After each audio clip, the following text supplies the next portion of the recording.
Assalamualaikum. Assalamualaikum. Assalamualaikum.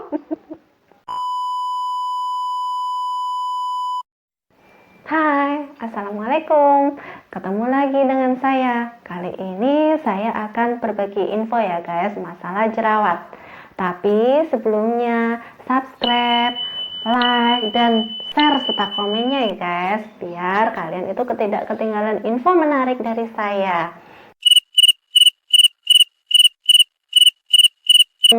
Jerawat itu apa sih? Nah, jerawat kalau bahasa latinnya itu namanya acne vulgaris.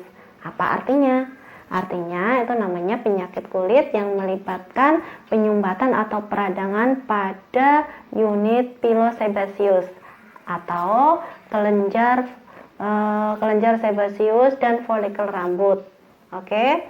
Terus perkembangan jerawat itu ada 4 faktor guys. Untuk faktor yang pertama itu karena proliferasi folikel pada epidermis yang mengakibatkan penyumbatan folikel berikutnya. Kemudian yang kedua adanya kelebihan produksi sebum. Sebum itu apa? Sebum itu seperti minyak ya guys, yang dibuat oleh kelenjar minyak itu sendiri di unit sebaceous.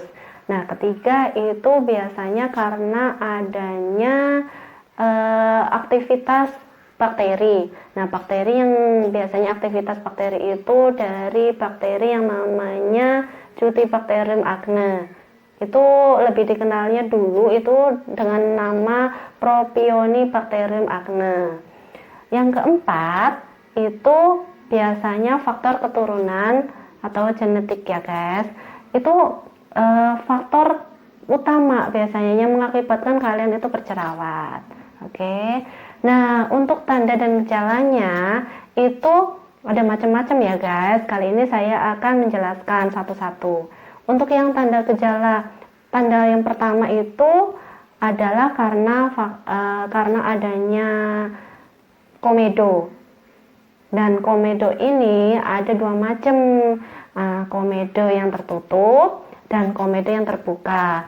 Untuk komedo yang tertutup itu ditandai dengan adanya warna putih, ya, ditandai dengan adanya warna putih di muka atau di bagian hidung. Ini dia gambarnya seperti ini ya guys. Nah, untuk yang warna hitam itu biasanya dari kejauhan pun kelihatan. Dari hidung pun kelihatan, oh itu warnanya hitam, berarti itu komedoan. Nah, di pipi juga seperti itu. Nah, untuk yang tanda kedua itu adanya papula. Apa itu papula? Papula itu adanya gundukan, ya, gundukan di muka seperti jerawat kecil, gundukan di muka tapi tidak bernanah. Ini gambarnya ya guys, seperti ini. Yang ketiga, tandanya adalah adanya pustula. Pustula itu adanya gundukan kecil di muka, itu biasanya bernanah dan nanahnya itu berwarna putih ataupun kuning. Ini gambarnya seperti ini juga. Terus yang terakhir adanya nodul. Jerawat nodul itu jerawatnya besar-besar dan padat, mengakibatkan nyeri. Oke. Terus untuk gejala, mayoritas yang berjerawat itu mempengaruhi area yang terpadat di unit sebaceous, di bagian wajah, di bagian punggung, di bagian dada atas. Itu pasti sering dipengaruhi untuk jerawat.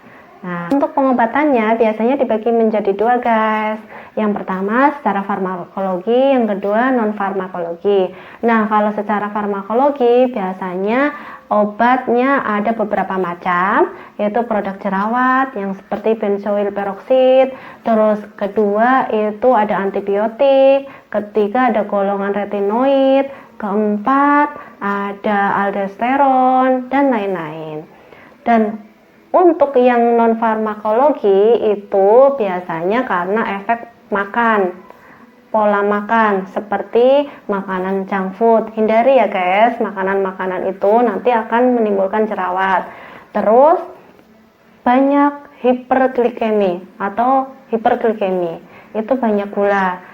Hindari juga makanan yang banyak gula.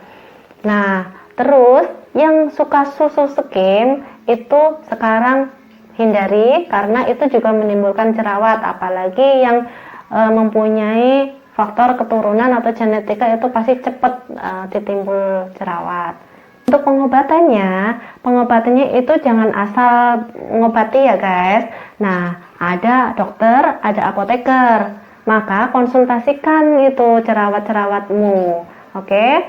Terus bagi yang mengalami jerawat biasanya untuk gender yang mana sih? Kebanyakan itu yang berjerawat itu laki-laki atau perempuan sih? Di sini saya akan menjelaskan yang berjerawat itu mempengaruhi dua pubertas. Yang pertama itu remaja dan yang kedua itu dewasa.